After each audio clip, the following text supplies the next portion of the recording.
Assalamualaikum warahmatullahi wabarakatuh, sahabat negara dimanapun sahabat berada.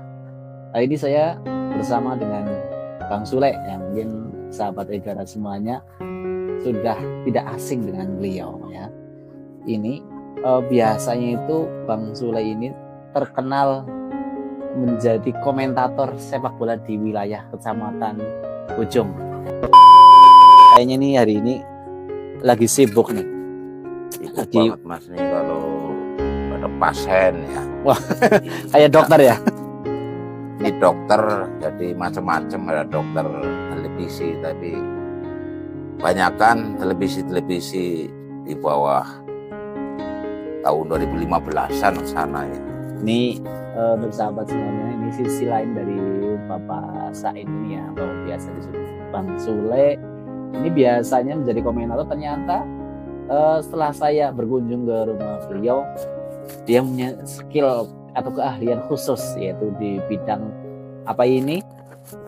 Elektronik ya, membetulkan ya, mendiagnosa dari barang-barang elektronik yang masyarakat yang mungkin rusak dan beliau bisa mengobatinya seperti dokter seperti itu. Iya.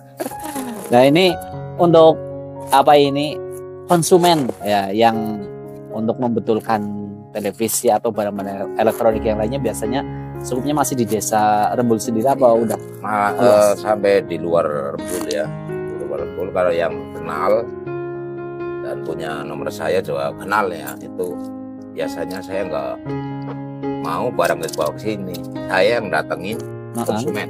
Langsung dibetulin? Iya, di sana, rumahnya. Di rumahnya. Kalau dibawa ke sini semua nanti bahasa Jawanya ngumpuk, nggak muat di rumah. Berarti begitu. Menjadi teknisi panggilan. Panggilan saja. Panggilan nih.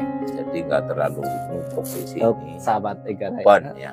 Mungkin yang di rumah televisinya pada rusak nih, Bang Sule ini siap dipanggil untuk membetulkan barang-barang elektronik yang mungkin sahabat miliki yang masih dalam kondisi rusak. Nanti boleh dibubuhkan nomor teleponnya?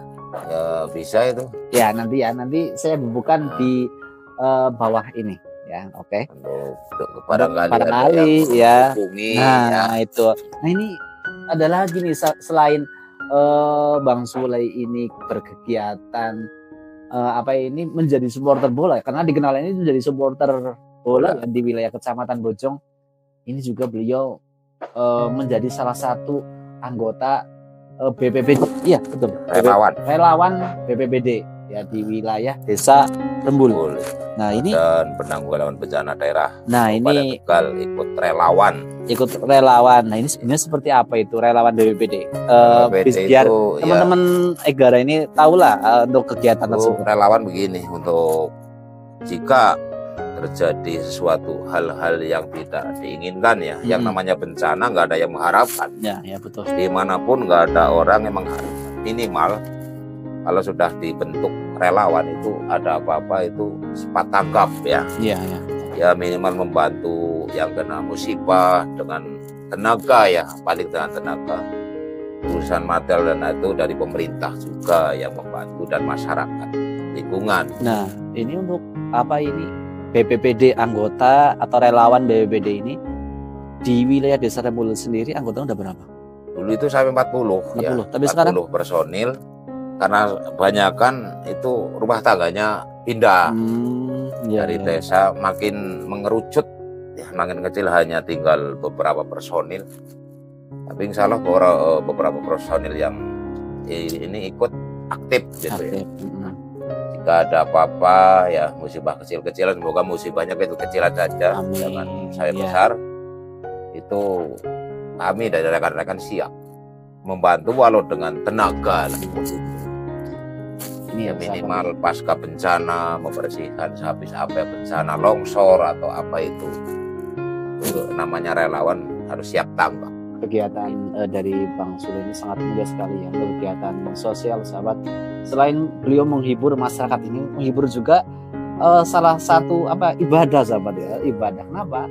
Membikin masyarakat yang nonton bola ya khususnya itu ketawa. Beliau juga mempunyai kegiatan sosial lain selain menjadi komentator bola, yaitu tadi sudah diterangkan sama beliau ikut relawan BPBD karena di wilayah Desa Rembul sendiri ya khususnya ya. Itu wilayah pegunungan, kadang longsor. Iya, dari pendudukan di Desa Rembul banyakkan pedukuhannya itu di lereng bukit. Nah itu yang mungkin menjadi Bang Sule ini tergerak hatinya untuk mengikuti kegiatan menjadi relawan BPBD. Pelatihan yang dilatih langsung dari BPBD itu. Dilatih dari BPBD.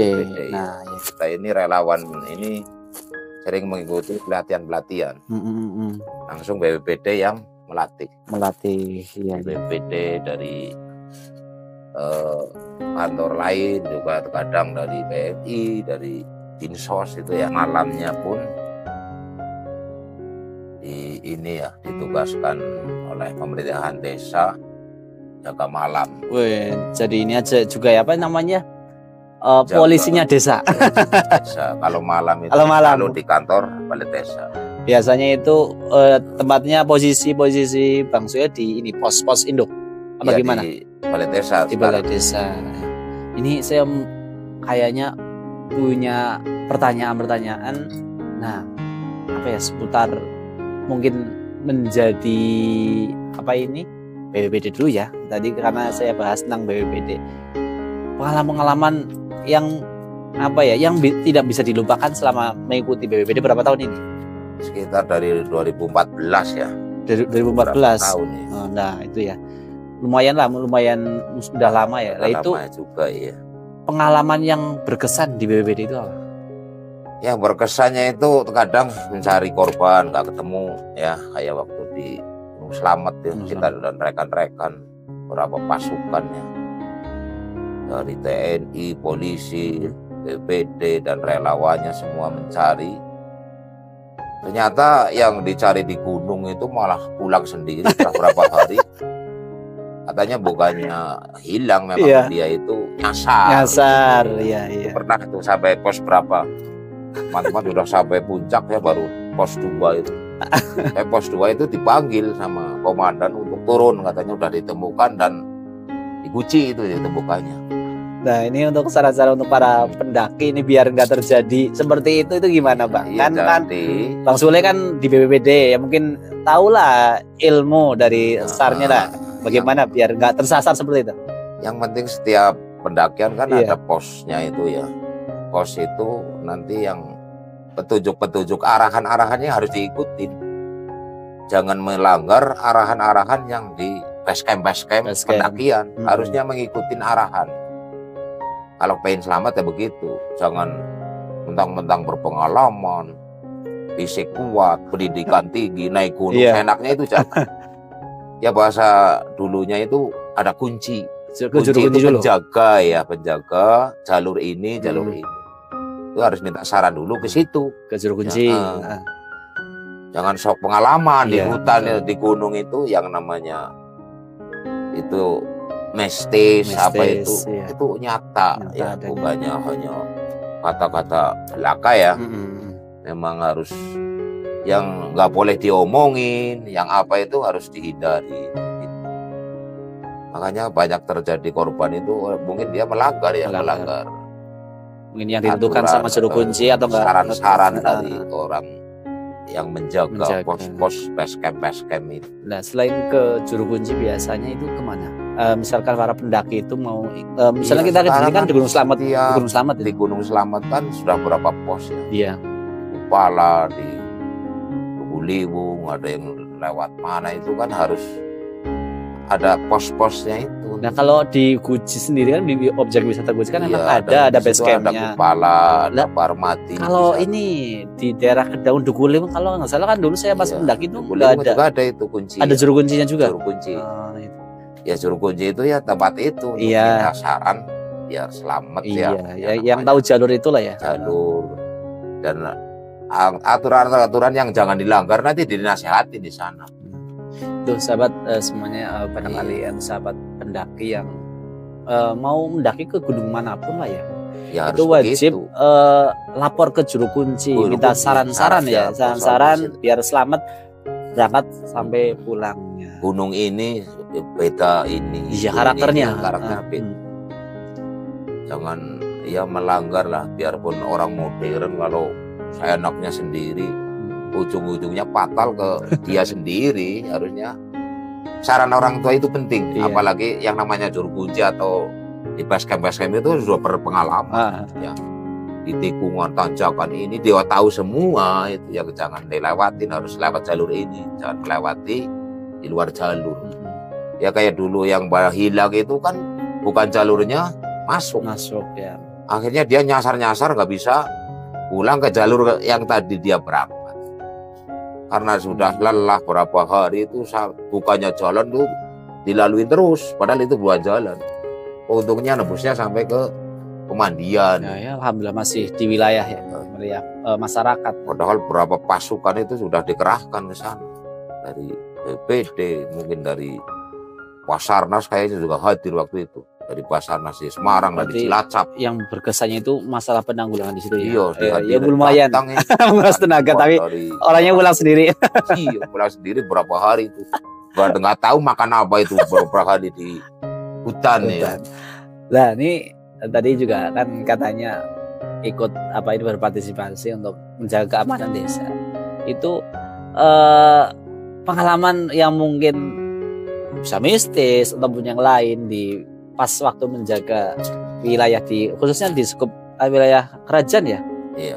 Itu apakah ada pengalaman apa yang mistis? Mistis ada. Itu sering banget ya. Cuman saya nggak ngomong. Takut orang yang di sana pada takut.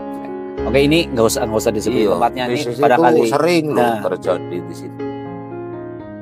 Ya nggak menampakkan, tapi suara-suara yang asing itu sering muncul. Yang namanya aja orang sendirian. Iya. Itu mistis memang di situ banyak sekali. Tempat saya tugas itu mistisnya biasa. Berarti di pos induk atau gimana? Iya, kalau orang yang cundukan itu tahu di dalam itu ada apa, itu tahu. Nih sahabat nih, kalau ngomong beliau bilang masalah mistis tadi ya, yang katanya di tempat beliau bertugas, itu juga saya sendiri pernah mengalami nih kejadian mistis tersebut. Itu kurun waktu sekitar tahun berapa ya? Tahun 2009 atau 2010 gitu.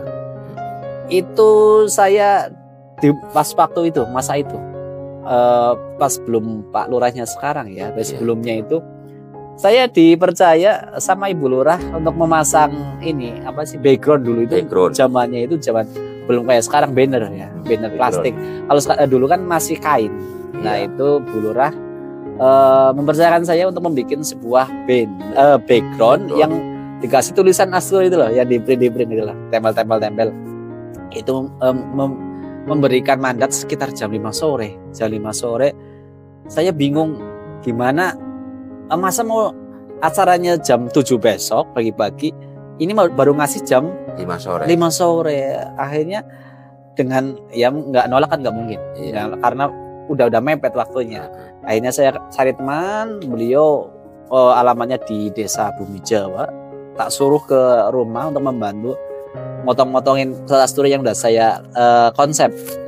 Setelah selesai tak potong-potongin, saya berangkat ke ruangan tersebut.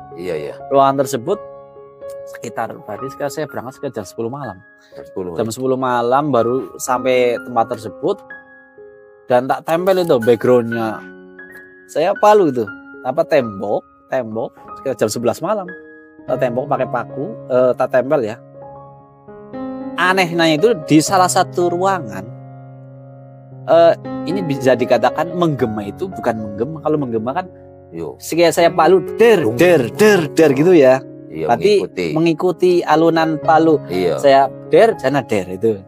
Ini enggak, saya palu 3 kali pakunya der gitu ya. Saya paku. Setelah berapa detik atau 1 menit kemudian di salah satu ruangan der gitu. Itu baru 1 kali. Saya masih mengalihkan biar saya itu nggak takut. Itu pengalaman. Terus kedua, sambil saya ngomong keras sama teman saya biar itu nggak takut. Saya sendiri nggak takut, padahal dalam hati itu takut. Itu saya paku lagi. Ini baru satu sisi lagi. biasa 3 kali der. Berapa detik kemudian di ruangan itu lagi serasa orang itu merasa terganggu itu loh. Di pintunya itu makhluk giliran, terganggu kayaknya. Der gitu. Ngikutinnya bukan ngikutin dar, tapi setelah saya 3 kali, berapa detik kemudian saya istirahat der. Nah itu setelah 2 kali, akhirnya saya ketiga kalinya nggak mau terjadi ketiga kalinya, akhirnya saya bilang ya ininya buat biarin saya nggak takut, terasa takut. Orang ngeledek Bilang gitu ya. Nggak usah ganggu. Harusnya kalau ketemu harus marah-marah. Kalau marah-marah itu kayaknya mentalnya itu nggak takut. Iya. Saya sering sih. Tapi saya kayak gitu, sedikit marah tapi takut, tapi ngomongnya keras. Akhirnya saya kerjaan tersebut saya tinggal.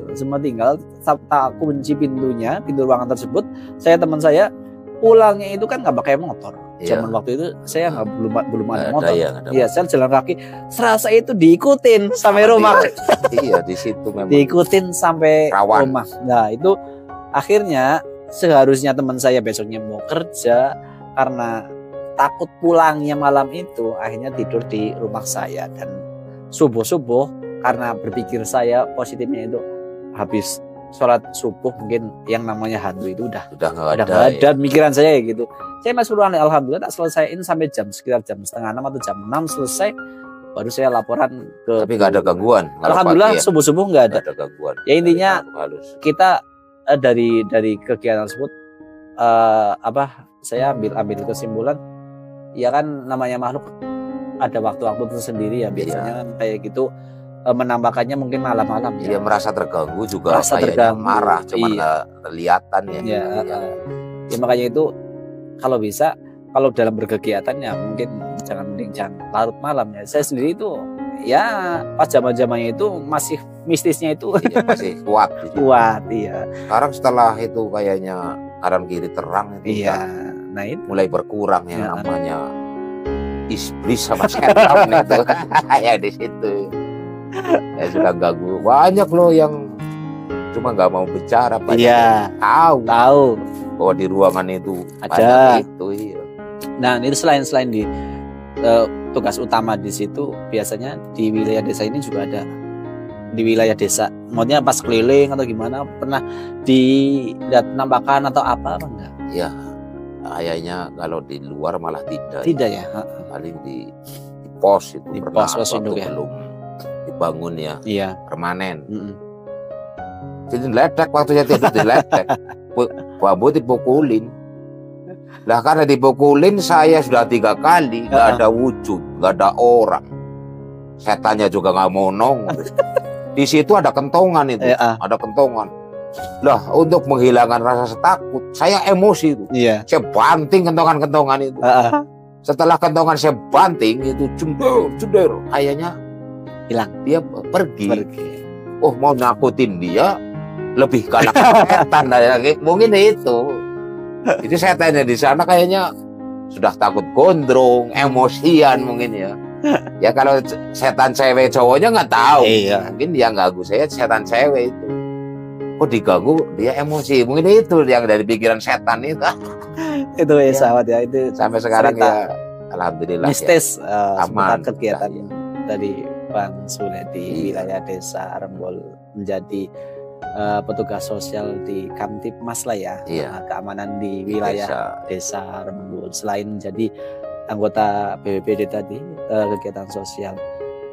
Nah ini saya kangen nih, Bang, kegiatan kangen pas waktu supporterin bola itu.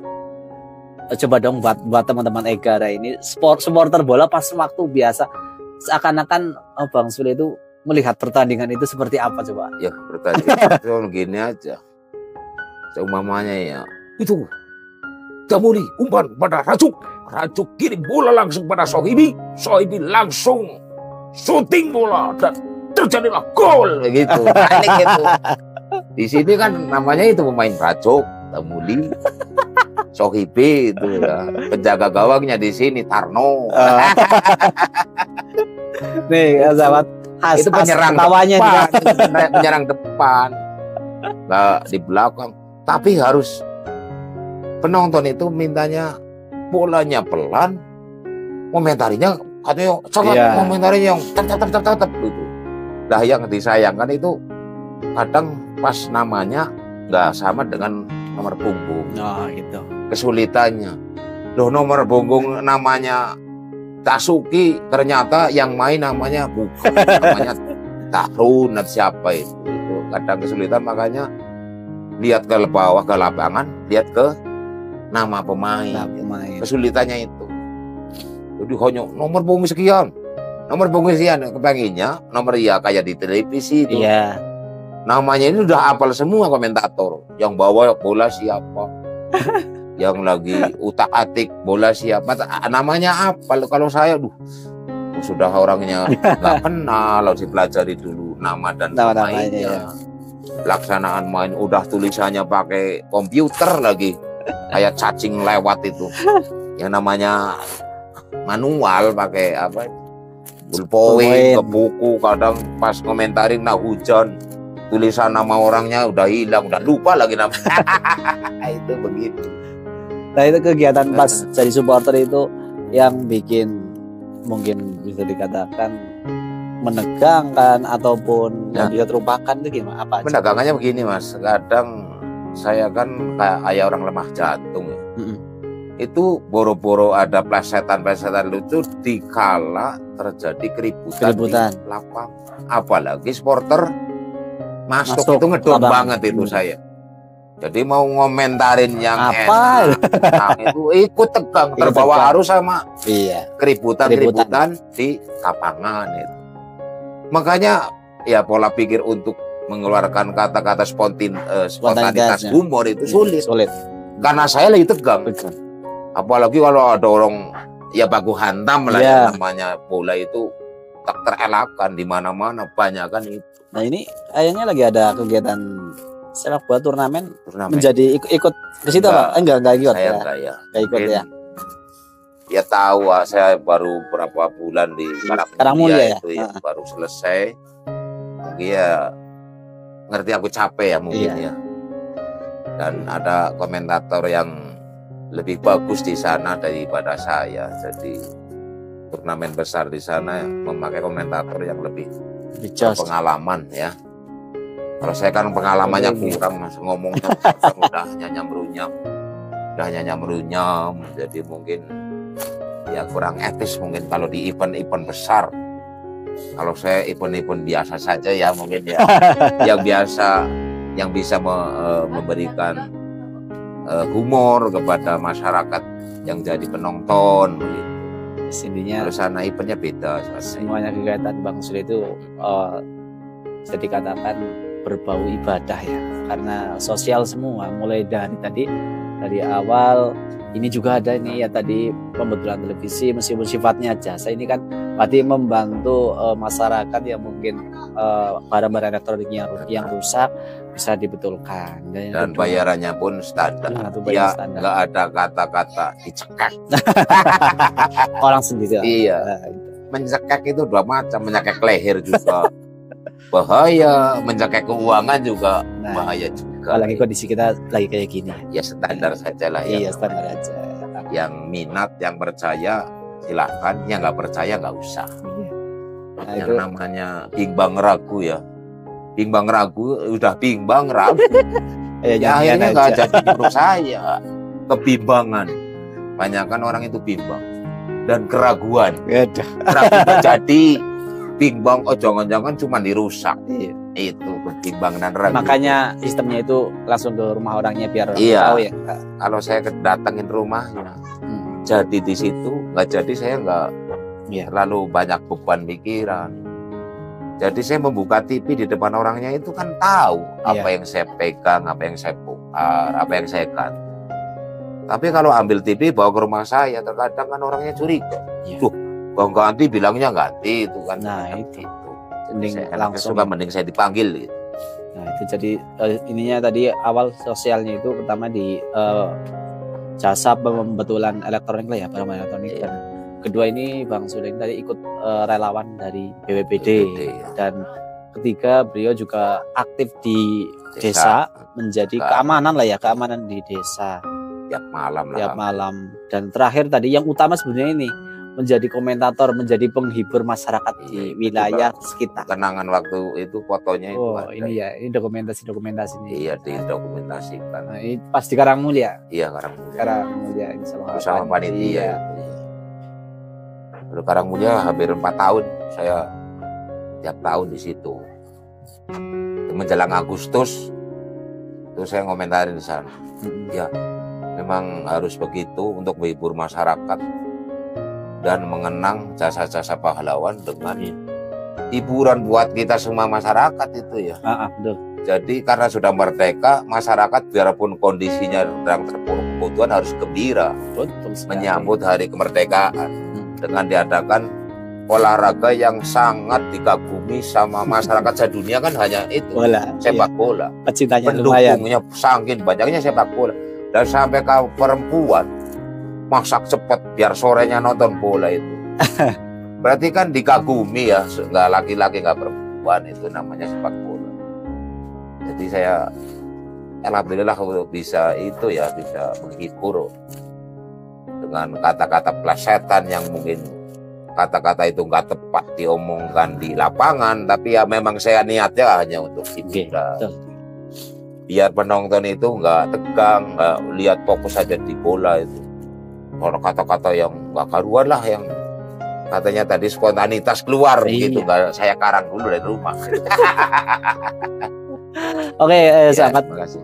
Ya demikian ngobrol-ngobrol kita bersama Bang Sule ya, melihat rutinitas beliau di rumahnya. Oke Bang, kata-kata spesial untuk sahabat Egara nih, subscriber Egara. Biar teman-teman Egara ini tetap nonton di channelnya Egara itu sebenarnya kata-kata mutiara. Bisa lihat nanti ada lagi riwayat-riwayat yang indah ya untuk rekan-rekan Egara ya. Ya nanti sewaktu-waktu kita membuat apa itu ya, kayak semacam pembicaraan yang bisa menghibur lain kali. Jadi kapan-kapan kita sambung lagi. Sambung lagi. Untuk kali ini ya, selamat menonton. Barangkali yang belum kenal saya, jadi kenal. Kalau pengen kenal gampang dan mudah, lewat itu saja di channel. Nanti ini saya hubungin nomor teleponnya utamanya ini. Bang Sule mempunyai jasa pembetulan dari alat-alat elektronik seperti TV dan lain-lain. Nanti saya bubuhkan nomor teleponnya. Saya juga ini loh, nanti ada kebiasaan atau keahlian untuk rumah tangga orang yang sedang ini kayaknya nggak kurang akur itu mediasi saran, iya biasa itu. Hampir berapa ratus ya orang yang berumah tangga kayaknya hampir putus, alhamdulillah bisa nyambung lagi dengan saran-saran saya. Yang penting 3 orang, 2 suami istri, saya yang hadir, nanti saya kasih saran yang luar biasa. Dan kebanyakan alhamdulillah yang minta saran ke saya jodoh lagi. Alhamdulillah. Yang namanya keributan dalam rumah tangga kayaknya umum ya, semua orang mengalami.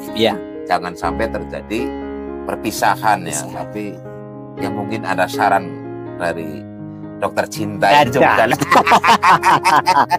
sama dia. Tambahan lagi jasanya tuh beliau. Nanti kapan lain waktu untuk masalah asmara lah. Kalau di televisi kan ada itu Boke apa? Saya nggak tahu. Dokter Boyke. Ya, tapi kalau di kampung ini Dokter Sain dah. Ini masalah asmara loh. Yang pendidikannya agak sulit. Di kamus-kamus paling ada, kalau dosen asmara jarang sih soalnya. Makanya saya belajar masalah asmara. Asmara atau cinta ada. Gara-gara ini. Ribut melulu gara-gara ini. Sedangkan perkawinannya sama juga cinta sama cinta. Di tengah dia rumah tangga ribut melulu. Nah, saya tanya keributan yang membuat dari 2 insan itu terus. Nanti saya paparkan ya. Soalnya contoh saya selama ini ya memang saya sama istri jarang terjadi keributan. Nah, biarpun perekonomiannya begini, tapi romantisnya masih luar biasa. Nah, itu kan tadi ada dokter cinta ya sahabat. Ini kiat-kiat untuk sahabat Egara ini biar rumah tangganya selalu harmonis. Itu apa? Kiat-kiatnya. Sela-sela umamanya keterpurukan ekonomi pun masih bisa romantis. Nah, nanti di episode aja, jangan. Sahabat, ini nggak bisa dibuka ini. Jangan sekarang. Nanti kita coba ngobrol-ngobrol lagi sama banyak yang minat lah. Bang Sule ini. Nanti kita buka ini ya, jadi dokter cinta. Dan juga ada itu ya namanya rahasia kemesraan rumah tangga. Kalau dihitung sampai 27 porsi. Iya. Cara-caranya. Ada. Ini kurang harmonis pakai model ini. Bukannya saya lagi porno, bukan. Ya untuk bertiga saja, jadi nggak ada anak kecil tahu. Karena nanti disensor bagaimana kalau ada ngomong begitu, ngomong nggak bener itu kan nggak enak ya. Tapi kalau saya disuruh memberikan saran kepada orang yang rumah tangganya udah hampir putus itu, insya Allah.